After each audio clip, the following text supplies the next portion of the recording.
Hey guys, so I recently had somebody ask me this in my personal life, and I figured that you guys probably are having the same or similar question, and it has to do with me. Well, let me just ask you what this person asked me. Or tell you what this person asked me. So, I was asked if I am at all concerned about like time management with having a full-time job plus going to school full time and actually being overloaded with the credits that I am taking. And so I just wanted to address that in this video. Um, I am a little bit concerned. Um, I feel like this summer semester has sort of prepared me for that type of a situation, but also at the same time, I feel like you can never really truly be prepared for that sort of a situation. I feel like it's hard to do a course overload in the first place, but especially when you are working a full-time job, not to mention a new full-time job, it is definitely something that I have concerns about.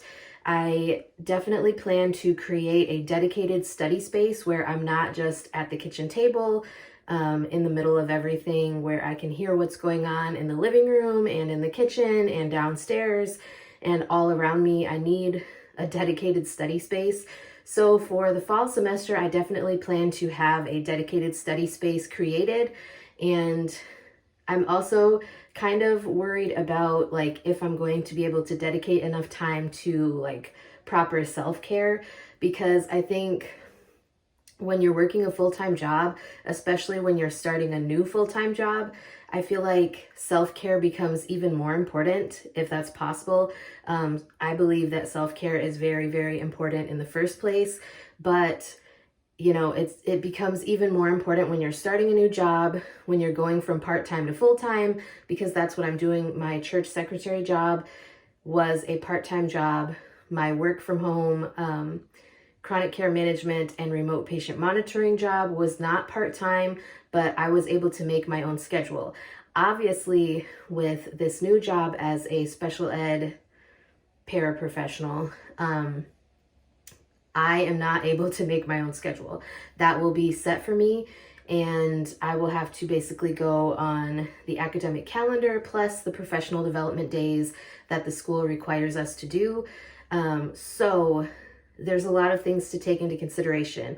I am also taking a few courses that are quote unquote heavier content. And by heavier, I don't mean that it's like real serious, but it's very like time consuming content. For example, I am taking a more like not the very entry level anatomy and physiology, but I am taking a more higher level anatomy and physiology. And so that I'm a little bit worried about. I may actually switch that, so don't hold me to taking that class, because I may switch that out just because of like everything else that's going on. Because anatomy and physiology is a lot of memorization. There's a lot of like lab work required for that class. And so I definitely need to be making that decision, because we're only we're a few weeks away from fall semester actually starting. As I am filming this, it is the last full week of July, and I think it's August 18th is when fall semester starts. So I am quickly approaching fall semester.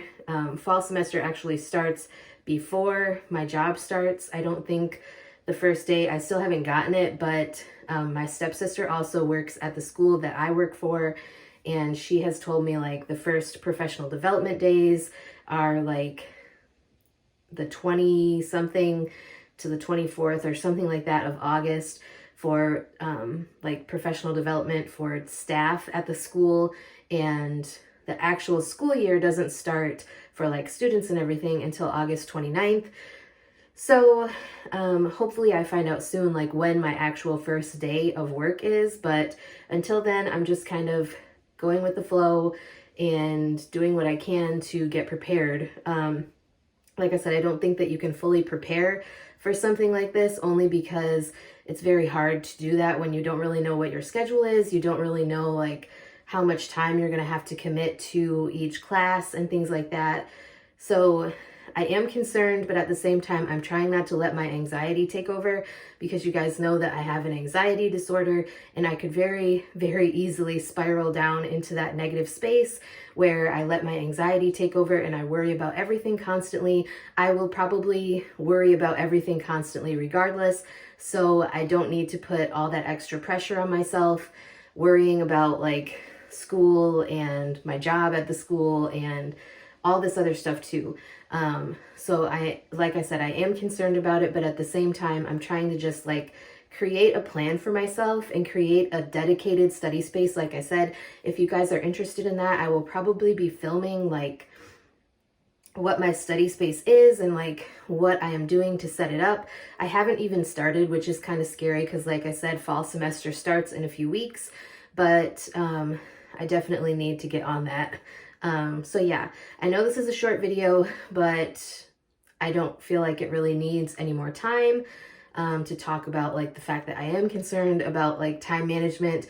But if you guys are curious or want a more in-depth video about like how I plan to manage my time between taking 8 courses from August to December, which is technically a full year's worth of credits, that's 24 credit hours in one semester, which is basically a whole entire year of credits that a normal person would take at Arizona State University online. So please let me know if that's something you guys would be interested in. If you guys are interested in like a more in-depth information or a more in-depth video, I should say, of like my dedicated study space and things that I am incorporating, as well as other strategies for time management in the fall, please let me know and I'd be glad to get something filmed for you. And with that being said, that's all I have for this video. I hope you guys are having a wonderful day and I will talk to you guys next time.